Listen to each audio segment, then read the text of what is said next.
Mas Ilzam juga merupakan salah seorang mahasiswa berprestasi nih. Kalau di CV-nya 3 tahun berturut-turut nih di UIN Syarif Hidayatullah Jakarta. Oke, demikian CV dari kedua narasumber kita pada kesempatan kali ini, teman-teman sekalian. Jadi karena berhubung waktu kita juga udah lewat ya, mungkin langsung saja Yomil masuk pada sesi yang pertama, adalah paparan dari Nurse Laude Abdurrahman berkaitan dengan augmented reality dan artificial intelligence. Kepada Nurse Abdurrahman, waktu dan tempat dipersilahkan. Silakan. Ya, terima kasih semuanya, teman-teman semua yang hadir pada hari ini. Semoga kita diberikan kesehatan oleh Allah Subhanahu Wa Taala. Pada hari ini merupakan kali ketiga ini talk diadakan. Harapannya memang meningkatkan kesadaran kita ya, kesadaran kita terkait dengan pentingnya informatika keperawatan. Ya, di saat ini kita begitu merasakan betapa pentingnya informatika keperawatan di era pandemi yang semua orang harus physical distancing, dan kita di semua institusi atau instansi diminta untuk berinovasi apa yang bisa kita lakukan gitu dengan menggunakan teknologi yang ada saat ini. Kok tegang semua ya? Aman, Pak Rahman. Ya. Ya, tentunya bukan hanya pemerintah ya, tetapi kita juga sebagai profesi, sebagai perawat baik yang di rumah sakit, di puskesmas atau di institusi pendidikan diminta untuk berinovasi. Kira-kira apa yang bisa kita lakukan gitu di masa pandemi ini? Tentunya inovasi-inovasi yang kita berikan tidak kemudian memberikan 100% solusi yang benar-benar menggantikan situasi yang normal ya, tetapi paling tidak apa yang bisa kita lakukan dapat memberikan solusi terhadap situasi yang saat ini, termasuk artificial intelligence, termasuk augmented reality dan virtual reality yang akan kita diskusikan pada hari ini. Sebenarnya kalau kita lihat di dunia luar, perkembangan augmented reality dan virtual reality ini bukan hal yang baru. Jadi kalau kita baca beberapa referensi di tahun 90-an itu sudah dimulai, ya, augmented reality dan virtual reality. Mungkin saya akan share sedikit PowerPoint saya. Kalau kita lihat perkembangan virtual reality, augmented reality, ya, kalau kita lihat dulu definisi augmented reality itu apa. Mungkin teman-teman sudah ada yang tahu ya, augmented reality itu apa. Sepertinya sudah familiar dengan augmented reality. Kalau di Indonesia, sudah ada yang, biasanya kalau di Indonesia itu tuh, yang saya lihat malah augmented reality itu lebih banyak digunakan pada games anak-anak dibandingkan pembelajaran. Kalau kita lihat saya pernah lihat di iklan salah satu susu atau biskuit kalau nggak salah. Jadi di botol, di kemasannya itu ada gambar, kemudian di-scan pakai HP, nah kemudian memunculkan gambar 3D. Jadi augmented reality yang dimaksud itu seperti itu. Jadi kita menggunakan handphone kita untuk melakukan scan terhadap benda, objek yang ada di sekitar kita yang memang sudah didesain untuk bisa kemudian 3D. Nah, kalau kita lihat beberapa referensi yang kita lihat, ini saya akan melihatkan video. Ini cara belajar, sebenarnya augmented reality ini mendobrak cara belajar konvensional yang biasanya berkembang di pendidikan saat ini ya. Kalau kita lihat, coba kita lihat yang ini belajar kimia pakai augmented reality disatukan. Ya, jadi kalau kita susah belajar, saya termasuk dulu susah belajar tentang kimia, menghafal. Ini ketika digabungkan menjadi H2O, ini adalah hal sederhana sebenarnya yang dikembangkan. Nah, namun kalau pembelajaran saat yang seperti ini, saya belum dapat informasi terkait pembelajaran yang menggunakan augmented reality di Indonesia. Ini saya ambil referensinya dari luar negeri. Kita lihat contohnya hal sederhana seperti ini. Kemudian kalau untuk pembelajaran yang untuk yang anatomi, ternyata di Indonesia ada satu platform yang memang mengembangkan augmented reality, namun tidak spesifik ke nursing gitu. Dia general, tapi saya mengambil satu materinya terkait jantung. Ini sangat-sangat membantu mahasiswa atau siswa untuk mempelajari tentang anatomi jantung yang kalau mungkin mahasiswa keperawatan atau kedokteran sangat familiar dengan Sobota ya. Kalau ini dia menggunakan menggunakan augmented reality. Jadi ini contohnya bisa kita lihat di sini. Kalau di Indonesia itu namanya ada Assembler gitu. Itu platformnya yang sejauh ini saya lihat dia cukup konsisten untuk mengembangkan augmented reality, walaupun tidak semuanya ya. Ini ada beberapa bagian yang saya lihat tadi, ada jantung, ada organ jantung, kemudian ada juga bagian telinga, kemudian ada anatomi secara keseluruhan. Nah ini sebenarnya untuk pembelajaran menggunakan augmented reality ini untuk saat ini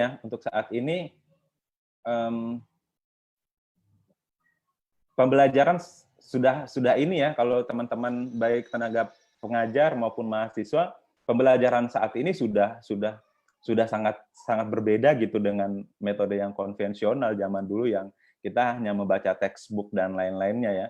Kalau sekarang itu apalagi di masa pandemi ya. Masa pandemi teman-teman di sini ada yang mahasiswa atau ada yang jadi tenaga pengajar, bagaimana kita memanfaatkan media yang ada dan bisa materi yang dari dosen itu bisa tersampaikan pada mahasiswa yang tidak menggunakan metode yang konvensional ya, yang metode ceramah. Karena metode ceramah itu hanya 5% ternyata bisa dipahami oleh mahasiswa. Jadi kita sebagai tenaga pengajar dituntut untuk melakukan inovasi-inovasi termasuk menggunakan augmented reality. Ini salah satu contohnya yang dilakukan oleh mahasiswa di luar negeri. Dia belajar tentang alat ini, ya. Kalau kita lihat di kanan ini ada alat yang tertempel di dinding. Nah, di sini kan tidak ada guideline-nya ya, guideline-nya. Nah, si mahasiswa ini melakukan men-scan alat yang ada di tembok ini, kemudian muncullah penjelasan dari alat ini untuk apa dan lain sebagainya. Itu adalah hal sederhana terkait augmented reality. Lalu kemudian kita Pak, sepertinya terkendala di Pak Arman. Slide show-nya ya, sorry. Iya. Oke, saya ulang ya. Ya. Oke. Nggak slide show ya? Iya. Oke, Pak Rahman. Udah ya? Oke. Ini udah, Pak. Okay. Nah, kalau virtual reality, kalau tadi kalau AR itu dia hanya menggunakan handphone ya untuk kita bisa berinteraksi dengan objek. Nah, kalau virtual reality ini dia lebih luas dari AR tadi. Jadi kalau kita lihat sebenarnya dengan perkembangan virtual reality yang sekarang yang sudah sangat canggih, ternyata di awal-awal perjalanan risetnya VR ada berbagai macam jenis gitu. Kalau kita lihat sekarang Oculus sudah sangat canggih ya, sudah sangat portable gitu, yang tidak ada kabelnya malah kalau sekarang. Nah ternyata kalau kita lihat perkembangan dari VR itu ada berbagai macam jenis yang dihasilkan di awal-awal ya. Kita lihat seperti ini penampakannya, sampai ada yang di sini berdiri, ada box besar gitu. Nah, ini adalah bagian dari VR itu sendiri. Nah, kalau kita lihat yang VR sekarang, teman-teman mungkin sudah pernah menggunakan atau pernah memakai VR. Kalau yang sekarang itu penampakannya seperti ini, ya, yang sudah pakai stick, ya, sudah bisa digunakan. Dan yang paling terbaru itu sudah pakai hand tracking, jadi sudah tidak pakai stick lagi. Artinya apa namanya, VR yang sekarang, yang tahun lalu ya, September kalau nggak salah di launch oleh Mark, itu sudah pakai hand tracking. Jadi itu adalah VR yang terbaru. Nah, apa sih VR itu sendiri? VR itu adalah lingkungan 3 dimensi yang interaktif dengan menggunakan sistem teknologi terkomputerisasi sehingga user pengguna mengalami situasi seperti kenyataan. Jadi ini juga yang kami lakukan di FIK UI. Kebetulan saya tahun ini mendapatkan hibah untuk melakukan riset terkait virtual reality. Sangat menarik tentunya karena virtual reality menggantikan laboratorium konvensional saat ini. Maksud saya adalah tidak menggantikan secara keseluruhan, dalam artian ketika VR sudah ada, lalu kemudian laboratorium konvensional tidak ada, enggak seperti itu. Tetapi dengan adanya virtual reality, kemampuan mahasiswa untuk mengasah skill-nya itu lebih banyak gitu dibandingkan dengan yang laboratorium konvensional. Kalau kita lihat di dunia, saya beberapa tahun ini memang sedang concern mengembangkan virtual reality ini, yang saat ini memang sedang dan sudah berkembang itu adalah Oxford Medical Simulation. Mungkin teman-teman bisa lihat di situ. Di situ bukan hanya nursing ya, tapi juga dari kedokteran juga sendiri. Topik-topiknya sudah sangat banyak. Kalau di FIK UI yang baru saya kembangkan adalah perawatan luka gitu. Nah, kalau di Oxford Medical Simulation ini udah sangat banyak yang dia kembangkan. Dan mereka mengembangkan ini jauh sebelum adanya pandemi corona ya. Jadi keuntungan mereka ketika kemudian terjadi pandemi, mereka tidak kesusahan lagi untuk melakukan praktikum di laboratorium, karena praktikumnya tidak harus mahasiswa secara berkelompok datang atau dosennya datang dalam satu waktu, tetapi mahasiswa bisa datang kapan saja tanpa ada tanpa ada dosennya, karena virtual reality ini kalau kita lihat memang seperti games ya. Kalau teman-teman pernah pakai games virtual menggunakan virtual reality, itu di situ kurang lebih seperti itu. Situasinya seperti nyata ya, seperti nyata. Kemudian apa yang kita pegang di dalam VR itu seperti nyata, dan kalau jatuh kita ambil sendiri. Seperti itu ya situasinya ya. Nah, ini beberapa bulan yang lalu riset yang kami lakukan kepada 30 mahasiswa, ya, kami melakukan uji coba terhadap kepada 30 mahasiswa, ya, kami waktu itu mendesain materi perawatan luka mulai dari asesmen dan sampai dokumentasi. Kemudian kami jelaskan step-stepnya, apa saja yang harus dilakukan. Lalu kemudian karena mahasiswa ini rata-rata pertama kali menggunakan VR, maka kami juga mengajarkan bagaimana mengoperasikan stick dan lain sebagainya. Nah, ini contoh gambar yang ada di layar adalah tim kami yang sedang menjelaskan tentang tahap-tahapnya, lalu kemudian yang di kanan kita bisa lihat di layar itu yang dilihat oleh mahasiswa yang di sebelah sana itu adalah yang ada di layar. Jadi dia melihat pasien yang ada di tempat tidur, padahal di situasi nyatanya tidak ada pasien itu. Ya, seperti itu ya. Nah, ini kemudian ini adalah beberapa foto ya, dokumentasi yang kami ambil pada saat mahasiswa melakukan praktik menggunakan VR. Jadi kalau kita lihat sebenarnya di situasi nyatanya tidak ada nurse station ya. Kalau kita lihat di sini kan ada nurse station ya. Tapi di sini sebenarnya tidak ada nurse station-nya. Tidak ada nurse station yang ada di sini. Dan tidak ada dokternya. Kalau di sini kan ada dokter ya di dalam yang dilihat oleh mahasiswa. Tapi kalau di situasi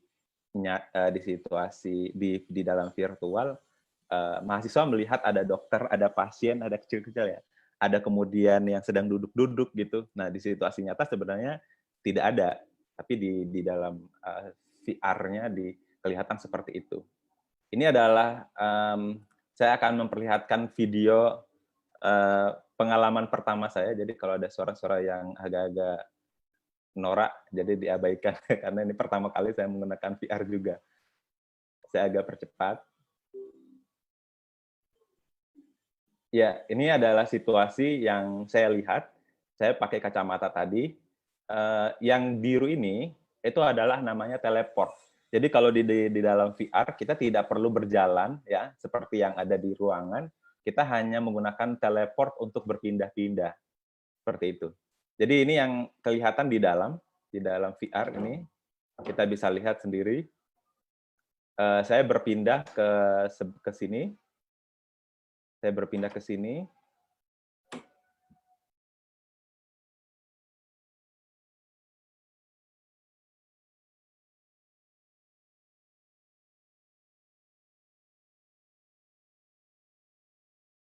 Iya, ini situasi yang ada di dalam VR sendiri. Jadi karena saya akan melakukan perawatan luka, saya mempersiapkan bahan medis habis pakai yang akan saya siapkan untuk perawatan luka. Jadi kita bisa lihat.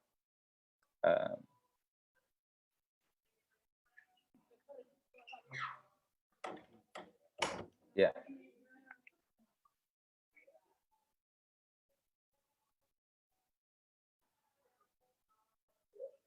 Ya, ini ada trolinya. Saya coba gerakan supaya bisa saya arahkan ke dekat saya, ke dekat saya. Kemudian saya ngambil ini botol infus. Ini kita ambil beneran ya. Kalau jatuh dia jatuh beneran dan kita harus mengambil lagi. Siapa, Pak? Apanya? Ya, itu botolnya jatuh. Iya, udah VR-nya udah kelihatan.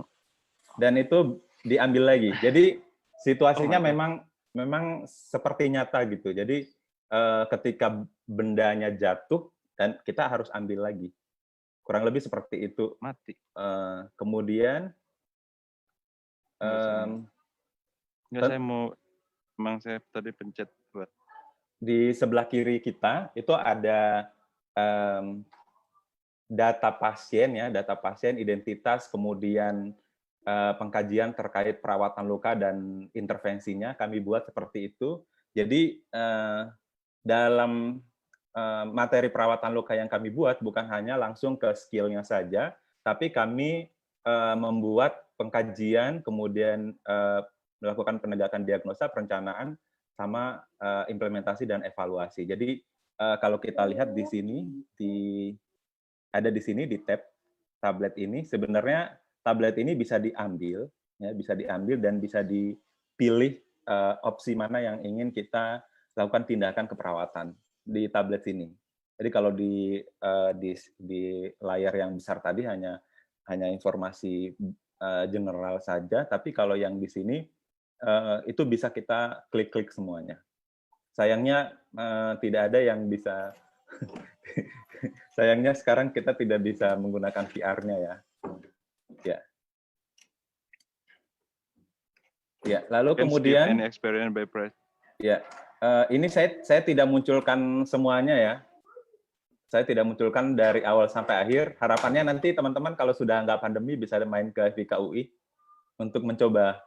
Dan itu sangat seru karena kita dari awal melakukan cek tanda-tanda vital, dan kemarin teman saya yang di Bandung sampai kaget karena bisa mendengarkan auskultasi paru pasien gitu secara nyata.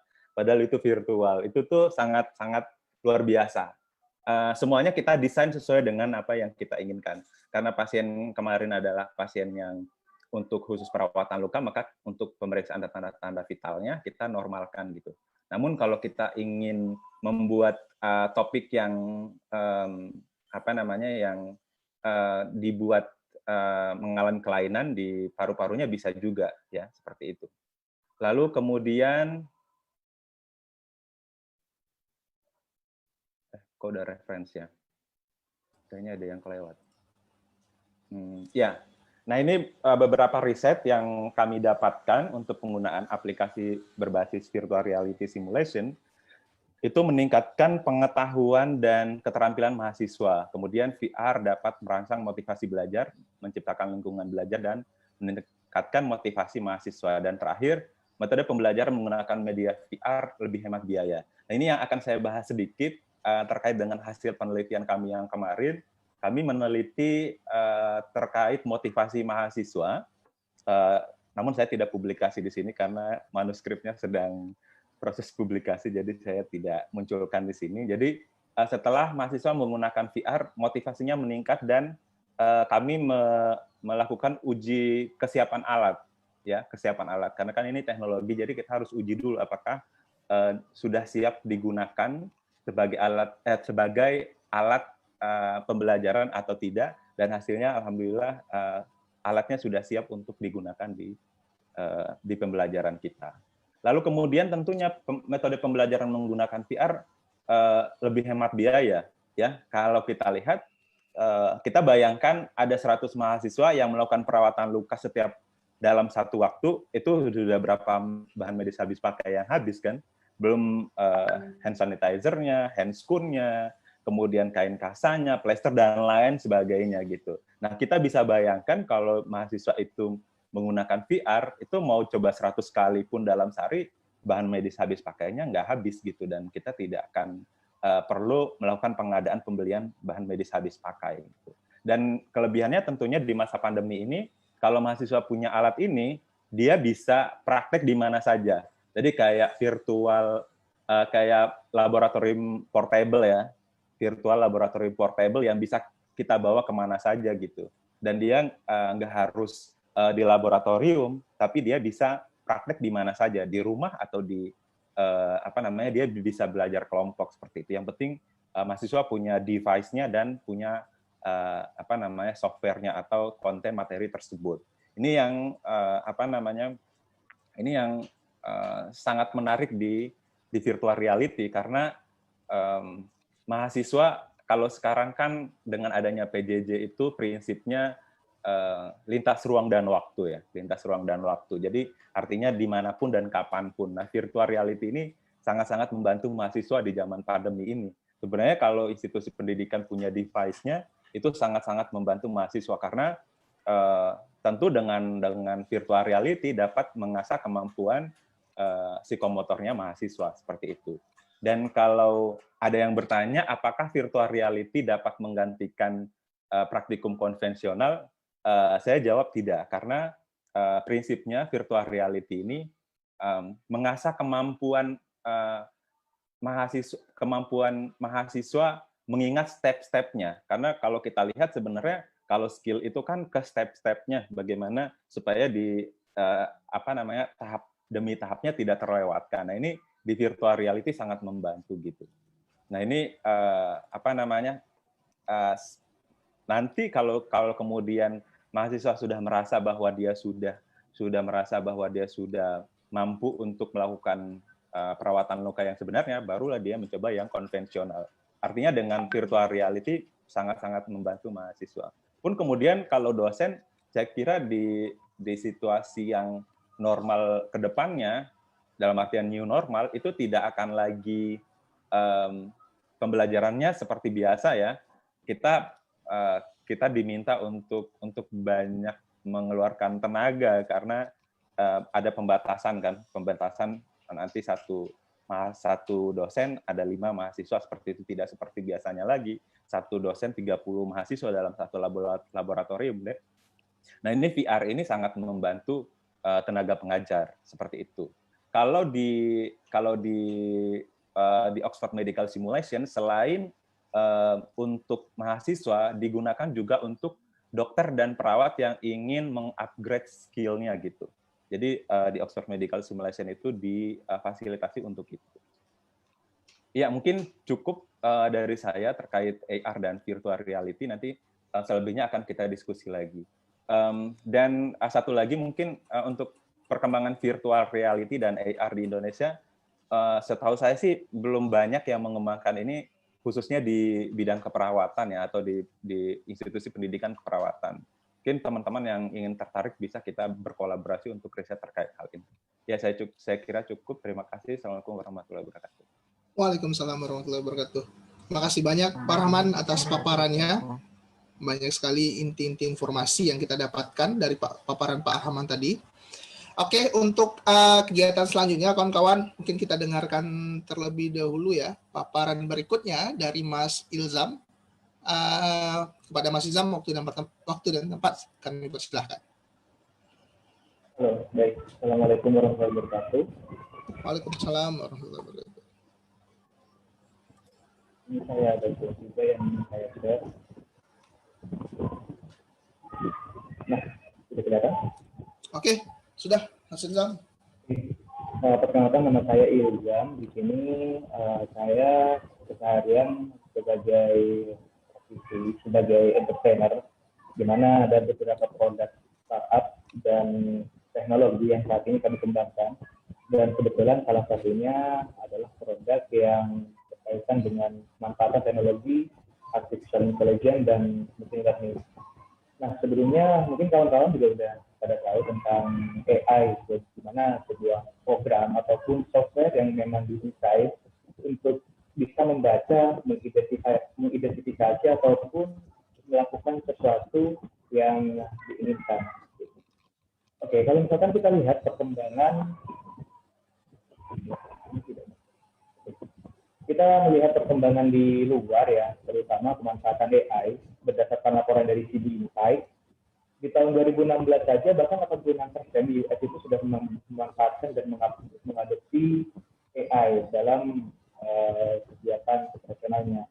Dan Accenture memprediksi bahwa tahun 2026 akan menjadi sebuah kesempatan yang cukup signifikan, terutama untuk pemanfaatan AI. Diperkirakan bahkan AI ini dapat meminimalkan budget sampai 150 billion dolar. Oke, kenapa begitu? Nanti akan ada contohnya dan pembahasan.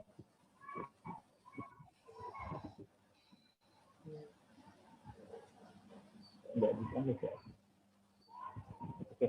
Nah, ini dia kenapa 150 billion. Pemanfaatannya itu ternyata berbagai macam, mulai dari yang robot assistant surgery sampai virtual assistant ataupun automated image diagnosis. Nah, ini yang saat ini kami sedang kembangkan. Selanjutnya, mungkin bisa dibantu Mas Yomil. Next. Gimana, Mas Ilzam? Mungkin dibantu next. Ini saya coba belum pindah. Nah, sama. Ini ya. Ini masih dari report dari Accenture. Diprediksi bahwa tahun 2021 itu pemanfaatan teknologi AI itu akan naik sampai 11 kali lipat dibandingkan tahun 2011. Apalagi di saat pandemi seperti ini. Nah, ini dia kenapa itu bisa meningkat. Ini prediksi dari Accenture. Sampai di tahun 2006, ini yang paling bawah ini adalah kebutuhan akan tenaga kesehatan.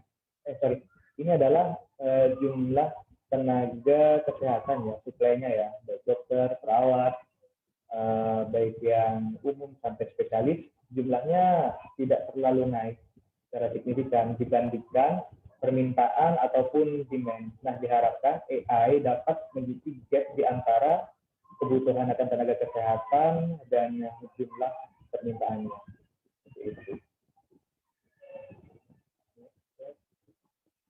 Oke, ini di luar ya, di Indonesia masih sangat jarang beberapa perusahaan yang menggunakan teknologi artificial intelligence, mulai dari feedback dan diagnostik, virtual assistant, dan berbagai macam.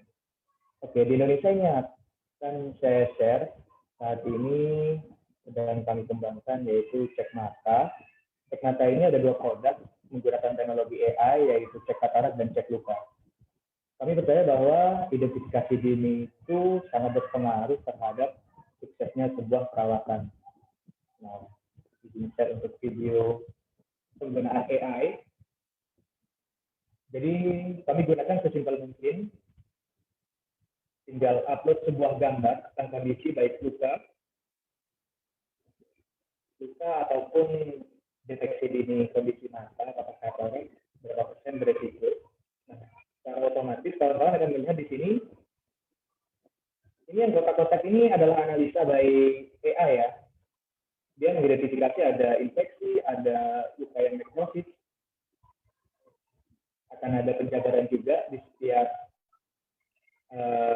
kondisi harus apa yang dilakukan, dan kami juga menghubungkan dengan rumah sakit terdekat ataupun klinik-klinik luka yang terdekat.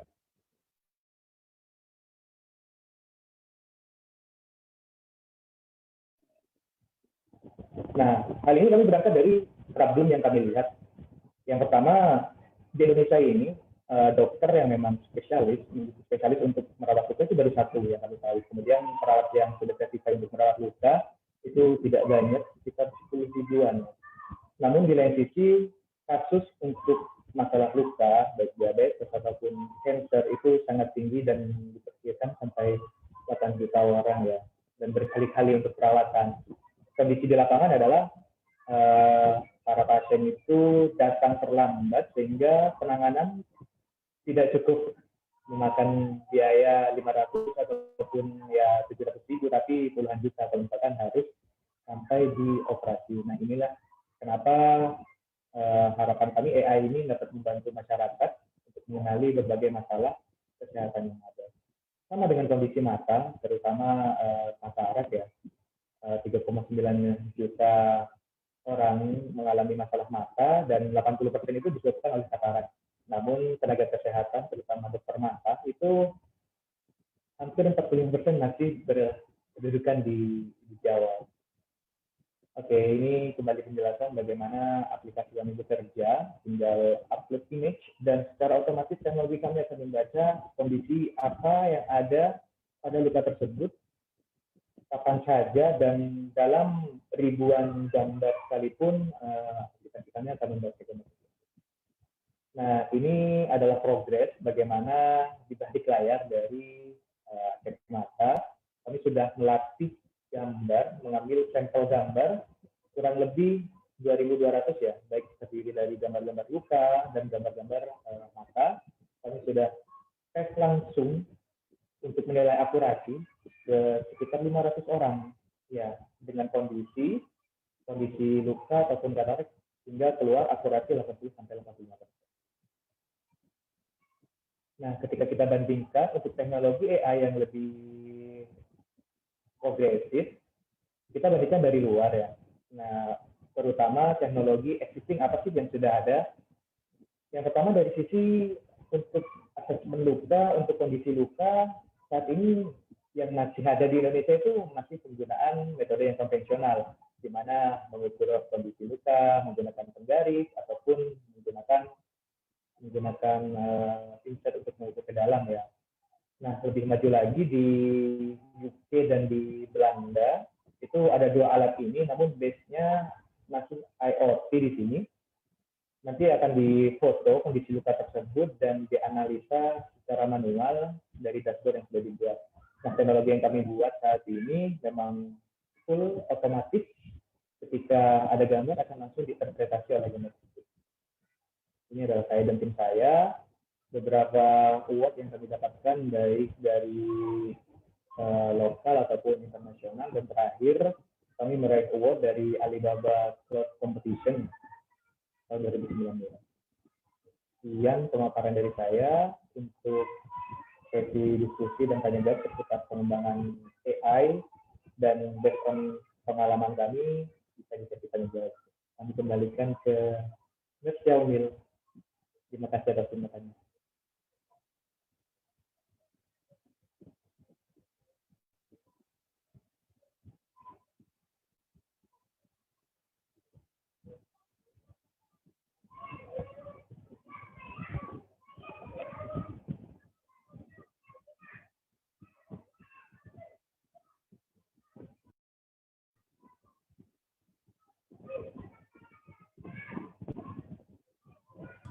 Maaf, sepertinya tadi unmute ya. Terima kasih banyak kepada Nas atas paparan informasinya. Sangat menarik sekali. Nah, untuk sesi berikutnya kita akan lanjutkan dengan sesi tanya jawab. Rekan-rekan sekalian, kita sebenarnya sudah menampung banyak pertanyaan dari para pendaftar kita kemarin. Tapi mungkin sebelum Emil bacakan pertanyaan-pertanyaan tersebut, kira-kira dari partisipan diskusi yang hadir pada kesempatan kali ini, kira-kira ada yang ingin ditanyakan? Silakan teman-teman, saya beri kesempatan jikalau ada bertanya bisa kasih kasih emot angkat tangannya ya, raise hand-nya, atau bisa langsung unmute dan langsung bertanya kepada narasumber kita. Ada kira-kira? Nurs. Ya, oke. Nars Hendra, disilahkan ya. Ya, terima kasih. Luar biasa ya, terima kasih kesempatannya. Saya Hendra dari RSCM. Salam kenal untuk semua. Ini beberapa baru ketemu kemarin Pak Saldi, Pak Rahman ya. Yang lainnya baru ketemu nih. Salam kenal nih. Saya baru bergabung di acara Unif Talk ini. Jadi mendengar tadi presentasi dari Pak Rahman juga Pak Ilzam, bagi kami dari rumah sakit ini sebuah membuka wawasan seperti itu. Namun memang dari tadi kalau Pak Rahman lebih cenderung ke pendidikan ya. Tapi tentunya di rumah sakit juga perlu masalah pendidikan menggunakan AR atau VR. Nah, yang apalagi kami di rumah sakit pemerintah tentunya selalu yang isunya adalah masalah biayanya. Tadi Pak Rahman bilang bahwa ini biayanya lebih efisien atau lebih hemat untuk pendidikan melalui VR ini. Cuma tentunya kan perlu ada hardware yang perlu disediakan. Ini secara gambarannya saja mungkin Pak Rahman ketika FIKUI mengembangkan sistem VR dalam pendidikan ini kira-kira biayanya itu seberapa besar gitu ya. Kebetulan kan ini tahun depan tuh 2021 tinggal 2 bulan lagi ya. Dan kami memang sedang menyusun juga nih rencana strategis untuk tahun 2021. Nah, kebetulan saya di RSCM di bagian pengembangan untuk pendidikan keperawatan. Jika kiranya ini memang salah satu solusi untuk pendidikan keperawatan, khususnya untuk pelatihan-pelatihan kekhususan, saya rasa ini bisa jadi peluang gitu untuk mengembangkan VR dalam pendidikan dan pelatihan perawat-perawat kekhususan di rumah sakit ya. Sehingga nanti kalau kita bisa mendesain sebuah VR yang bisa diakses semua orang di seluruh Indonesia, kita bisa punya standar pendidikan keperawatan yang latihan yang bukan pendidikan ya, standar pendidikan bagi perawat yang lebih standar itu seragam se-Indonesia. Namun tadi memang betul bahwa untuk pendidikan VR ini lebih ke bagaimana melatih si perawat membiasakan melakukan tahapan-tahapan suatu prosedur ya. Gitu. Tapi mungkin nanti untuk skill aslinya tetap harus hands on gitu ya. Tapi hal yang lain juga yang sekarang jadi tantangan kami di rumah sakit adalah bagaimana seorang perawat mengambil keputusan sebetulnya.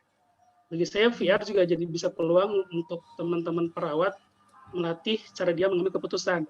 Jadi bayangan saya seperti itu. Jadi mungkin pertanyaan pertama tadi bagaimana secara infrastruktur ya atau secara biayanya dalam pengembangan VR dalam dunia pendidikan, itu mungkin Pak Rahman pertanyaan saya.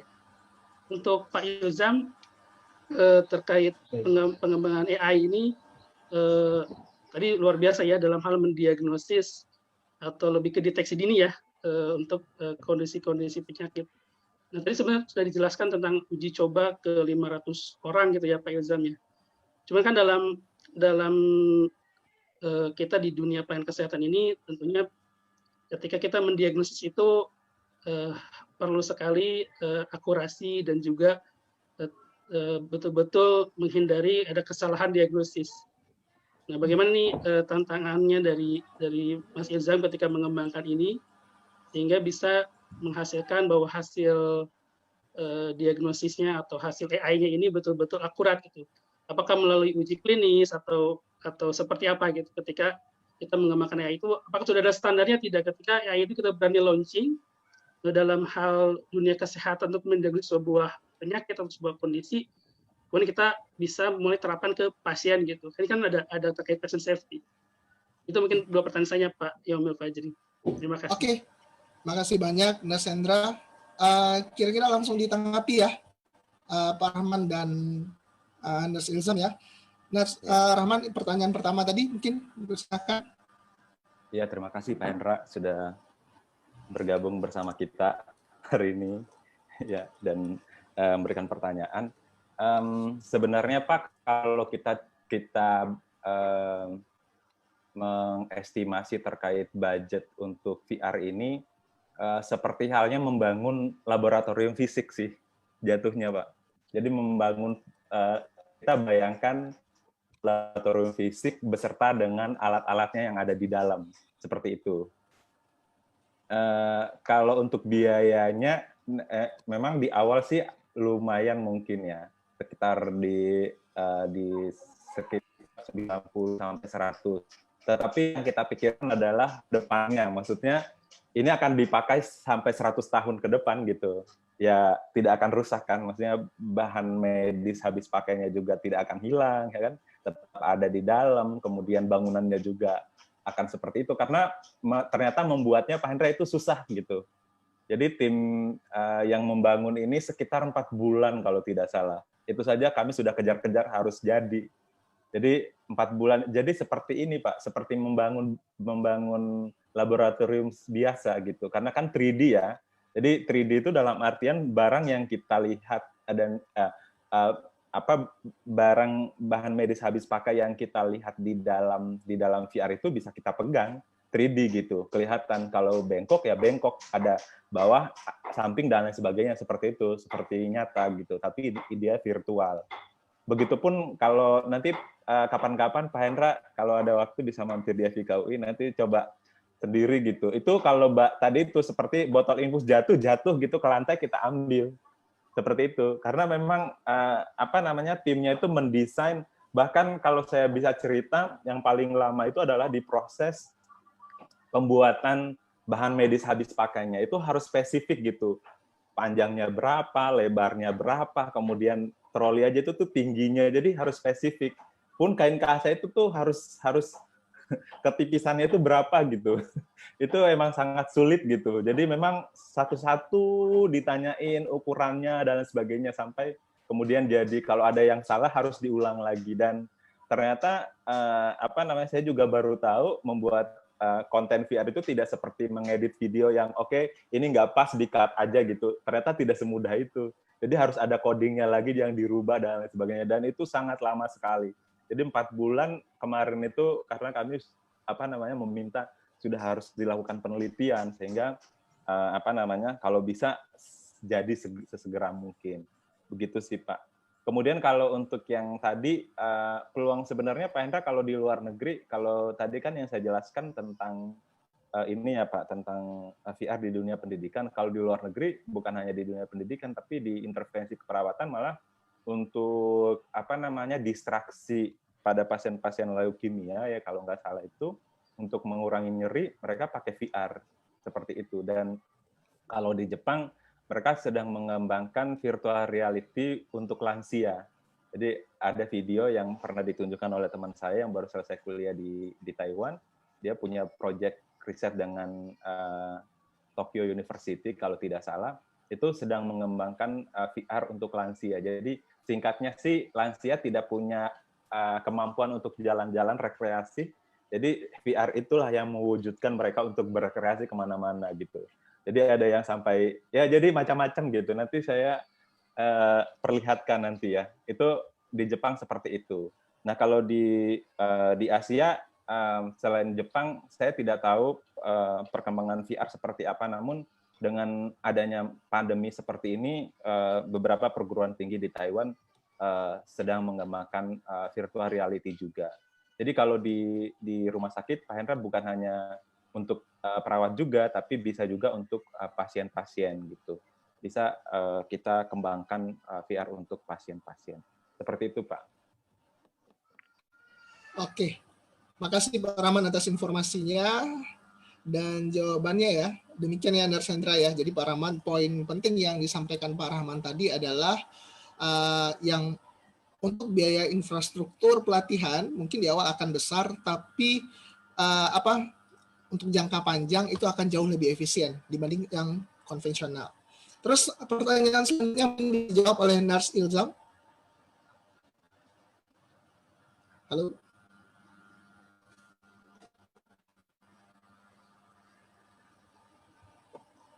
Halo. Oke, sembari. Halo. Ya, Nars Ilzam. Ya, silakan. Oke. Nars Ilzam. Tadi pertanyaan yang saya tangkap tentang bagaimana kendala untuk pengembangan, lalu kaitan dengan pasien safety dan regulasi di Indonesia. Nah, satu-satu kami jawab bahwa yang pertama, kalau AI itu adalah basis utamanya adalah data. Ya, ketika kita membuat mesin mengenali sebuah objek, misalkan mengenali mana gambar kucing, mana gambar kambing, untuk membedakan itu saja, itu memerlukan sekitar 1.000 sampai 2.000 gambar kucing dan gambar kambing agar mesin itu tahu mana yang benar-benar presisi sesuai dengan apa di kejadian nyata.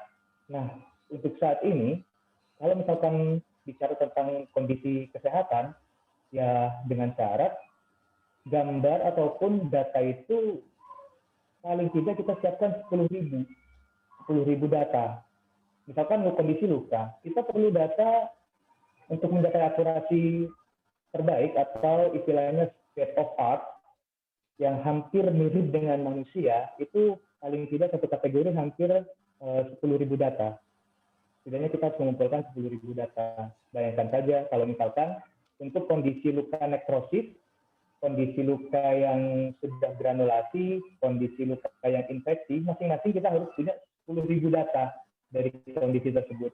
Sehingga untuk saat ini pengembangannya terkendala di data tersebut ya, dari sisi pengembangan. Karena tidak mudah mengumpulkan data tersebut, kita harus bekerjasama dengan rumah sakit, institusi pendidikan, ataupun klinik-klinik yang punya data dan gambar tersebut. Itu yang pertama. Lalu yang kedua, dari sisi regulasi, di Indonesia masih adopsi untuk di sektor kesehatan memang masih konsentrasinya itu masih belum ke situ. Karena kalau misalkan kita lihat di US itu untuk implementasi ataupun pelegalan teknologi itu akan diatur oleh FDA ya. Nah, FDA itu akan menganalisa dari sisi mekanisme pembuatan, mekanisme codingnya, ekstrak data, penganalisan data, dan sampai ke testingnya itu bersama US FDA. Seperti itu. Untuk di Indonesia saat ini masih abu-abu sekali ya. Jangankan berbicara tentang AI dan aplikasinya terhadap masyarakat. Untuk telemedicine saja masih mengundang pro dan kontra di kalangan dokter dan para praktisi. Cuma kami sudah beberapa kali audiensi dengan PD Ikatan Dokter Indonesia, kemudian dengan IMERI ya di FKUI. Nah, di sana kami mendapat beberapa rekomendasi. Mungkin legal penggunaan ataupun lembaga yang akan approve alat itu masih belum ada di Indonesia. Belum ada nomenklatur, karena ini adalah teknologi, bukan barang, bentuknya barang yang bisa di-approve oleh Pharmalkes di Kemenkes ya. Ini adalah sebuah teknologi, paling tidak disiapkan untuk riset, balik lagi ke riset, lakukan banyak penelitian dan banyak testing, sehingga ketika bisa terpublish ini menjadi landasan untuk berkembang lebih baik ke depannya. Seperti itu. Hanya sampai di situ saja. Lalu yang kedua, saran dari PBID kemarin, sebisa mungkin bukan pure murni AI saja tanpa ada perantara dokter ataupun manusia di situ. Misalkan seperti tadi cek luka aplikasi kami cukup dari handphone, foto, langsung dianalisa, langsung mesin yang menganalisa. Nah, masukan dari organisasi profesi, ada ada dokter yang menginterpretasi dan membaca hasil tersebut dan menjelaskan kepada pasien. Seperti itu untuk meminimalkan terjadinya fraud ataupun misdiagnosis. Seperti itu. Oke, makasih Narsilzam. Demikian ya Narsendra ya. Udah kita dapatkan juga poin pentingnya bahwasanya untuk menentukan akurasi dari mesin AI tadi juga ada validasi nanti oleh tim dokternya. Jadi nggak hanya mesin aja. Baik, berikutnya ini juga udah ada yang angkat tangan nih. Tadi, kok udah nggak lagi ya? Tadi ada Nurse Ardian. Ya, Nurse Ardian. Nurse Ardian masih standby di Zoom meeting kali ini. Ya, silakan. Nurse Ardian. Ya. Terima kasih. Tadi sebenarnya mau bertanya ke Mas apa tadi? Mas Ilsam, tapi sudah terjawab. Tapi saya ada sedikit penasaran untuk mohon izin tidak mematikan video, lagi tidak memungkinkan. Oh ya, oke. Kepada Nas Abdul Rahman, saya sangat excited mendengar apa yang disampaikan dan sangat memungkinkan bisa dilakukan di pendidikan. Perkenalkan, saya dosen di UIN Alauddin Makassar, keperawatan. Pak Ardi.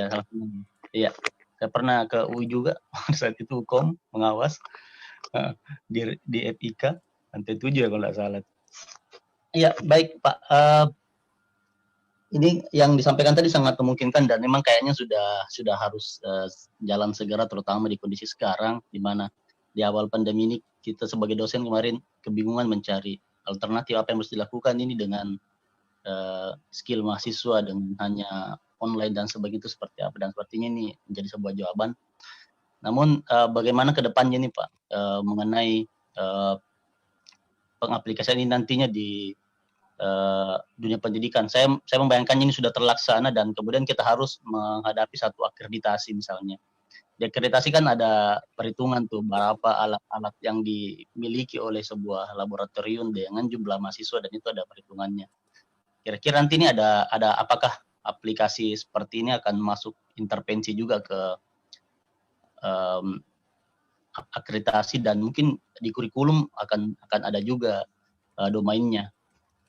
Kalau takutnya kalau kita misalnya pakai ini dan mengurangi yang fisik-fisik, akhirnya perhitungannya juga mungkin tidak terhitung pada akreditasi kan, seperti itu. Jadi mungkin kedepannya kalau ini sudah berhasil dan sudah dimiliki banyak, mungkin perlu juga ada intervensi ke dalam akreditasi agar ini bisa dihitung sebagai apa istilahnya kepemilikan di sebuah laboratorium. Mungkin seperti itu. Terima kasih. Oke, terima kasih Pak Ardian. Ya, Pak Rahman, silakan. Ya, sebelum saya menjawab, saya akan share sedikit YouTube. Tunggu, apakah kedengaran? Discover a unique approach to simulation. Nggak kedengaran ya? Kedengaran kan? Kedengaran, apakah Pak. Kedengaran ya? Dengar, Pak. Ya. Saya akan share sedikit. Saya percepat aja. Mungkin teman-teman dari universitas lain sudah pernah menggunakan ini. Jadi ini adalah jenis lain dari virtual simulation web based. Saya akan cerita. Ini adalah website yang kami gunakan di FIK UI di awal masa pandemi untuk mahasiswa profesi, karena mahasiswa semuanya kita putuskan untuk tidak turun ke rumah sakit, sehingga kami memutuskan untuk menggunakan VSIM ya, VSIM for Nursing. Di sini kita lihat ada suggested reading, ada mini quiz ya, pre sama VSIM, post sama documentation. Jadi saya akan memperlihatkan di sini sedikit, mungkin kita lihat sedikit ya.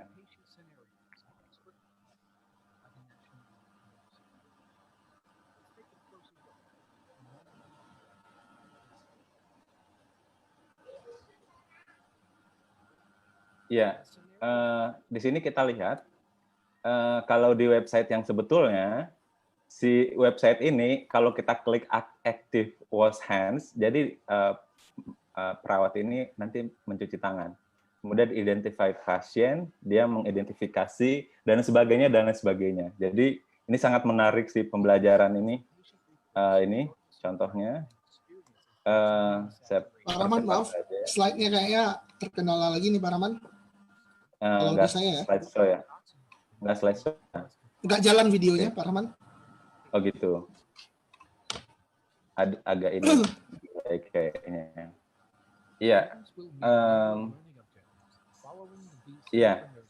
Yang ingin saya sampaikan Pak Ardian bahwa memang di situasi pandemi sekarang dosen dituntut untuk mencari metode pembelajaran yang pas buat mahasiswa gitu. Karena kalau kita lihat sebenarnya dari FIK sendiri juga masih menggunakan metode yang mahasiswa merekam tindakan di rumah kemudian dikirim kembali ke dosen seperti itu. Namun kita blended akhirnya pakai virtual simulation web based. Harapannya melalui virtual web based tersebut mahasiswa juga bisa mengasah kemampuannya karena tadi tahap-tahapnya, skenarionya ada S-bar-nya, kemudian ada kuisnya, kemudian nanti di simulasi tadi mereka melakukan simulasi seperti biasanya. Namun untuk di FIK kami masih per kelompok ya karena ini bahasa Inggris. Lalu kemudian pertanyaan yang tadi untuk VR, iya Pak, sebenarnya tidak menggantikan laboratorium yang konvensional, tetap ada. Namun tadi saya sampaikan bahwa kalau mahasiswa tersebut ingin melatih berkali-kali kemampuan dia untuk supaya dia mahir di perawatan luka, dia bisa menggunakan VR berkali-kali. Lalu kemudian kalau sudah mantap, baru kemudian dia praktikum perawatan luka yang konvensional. Jadi tidak menggantikan seperti itu. Mungkin hitungannya akan lebih efektif dan efisien ya. Jadi tidak akan menggantikan laboratorium yang ada. Nah, untuk yang diakreditasi, apakah kemudian masuk di inventaris? Saya juga kurang paham Pak kalau itu. Ya, mungkin ya dia akan masuk di dalam salah satu inovasi kali ya kalau ada penilaian tentang inovasi laboratoriumnya seperti itu sih. Oke. Ya, mungkin seperti itu banyak. ya. Di sini bersama kita sepertinya sudah masih ada Bu Roro ya bersama kita ya. Sebenarnya Bu Roro masih ada kah? Ya Pak, baru gabung, maaf, baru pulang dari rumah sakit. Oh iya. Bu Roro juga di awal-awal ada Erika mendapatkan ini ya Bu ya, bantuan dari JK ya untuk alat-alat laboratorium yang advance ya. Maksudnya yang bukan hanya Phantom biasa ya Bu ya. Mungkin bisa dijelaskan sedikit Bu, mohon bantuannya berkenan. Iya. Baik, terima kasih Pak Rahman. Nih saya pakai jam. Kalau yang dimaksud Pak Rahman adalah kerjasama FIK dengan JK, sebenarnya tidak hanya FIK, kita mempunyai 5 universitas yang di dalamnya adalah Fakultas Ilmu Keperawatan khususnya. Ada UNPAD, UNAIR, UNHAS, dan USU. Nah, di dalam proyek kerjasama ini sebenarnya itemnya, poinnya adalah untuk peningkatan kompetensi perawat. Dan di dalam peningkatan kompetensi perawat ini adalah dikaitkan dengan continuing professional development. Kalau dikaitkan dengan topiknya Pak Rahman tidak secara langsung, tetapi ketika kita pelatihan beberapa informasi tentang virtual reality ini juga sudah disampaikan di negara sana juga sudah mulai dilakukan. Sebenarnya kalau kita bisa bersatu ini bisa memungkinkan karena selain alat yang cukup lengkap yang dihibahkan kepada Indonesia yang kemudian bisa ditindaklanjutin dengan model virtual reality ini, itu sangat memungkinkan. Jadi contohnya untuk disaster nursing, simulasinya itu sangat luar biasa. Gitu. Jadi sebenarnya kalau kita Indonesia mau bersatu, saling menguatkan itu luar biasa. Tidak hanya untuk universitas, di sini juga ada dari rumah sakit, itu bisa digunakan gitu. Karena memang modelnya adalah model simulasi base. Jadi model simulasi base, nah itu mungkin bisa di-create menggunakan virtual reality ataupun mungkin ya video-video mungkin seperti itu Pak Rahman. Luar biasa sebenarnya, tidak hanya disaster tetapi juga critical care dan emergency care. Jadi simulasi bagaimana dikaitkan dengan videonya itu sudah bisa nanti langsung dipublish seperti apa. Nah ini mekanismenya adik-adik yang muda-muda ini pasti bisa, gitu, insya Allah. Ini kalau berbicara tidak hanya dari pendidikan, tetapi juga ke